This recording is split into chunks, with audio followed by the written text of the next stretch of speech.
Okay, so let's go now to our third example. Realizing we're close to the end of time, we want to be able to conclude too. I'll go through this one.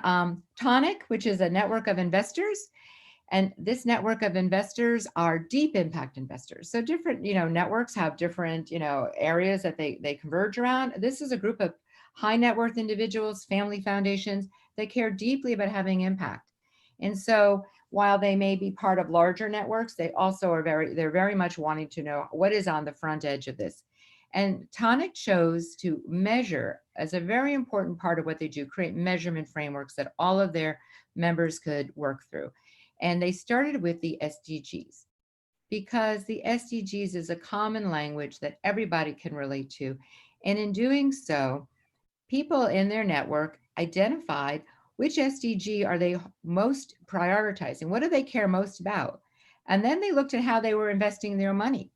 And as you could see, they invested their money through cash, fixed income, public equity, private, etc. It's not just any one way, but even though they were spread across a number of SDGs, they found that people were not matching what they cared about with where their money was.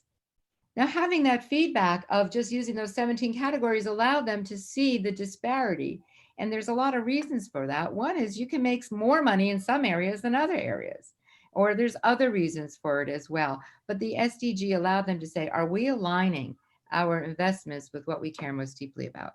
And they've also gone much deeper. They have a tracer now for both enterprises and for the investors to actually not just to look at the SDGs, but outcomes and align, and impacts and outputs align with the iris and align with the impact management project. So we're just showing you examples of where you can set up systems that incorporate these best practices.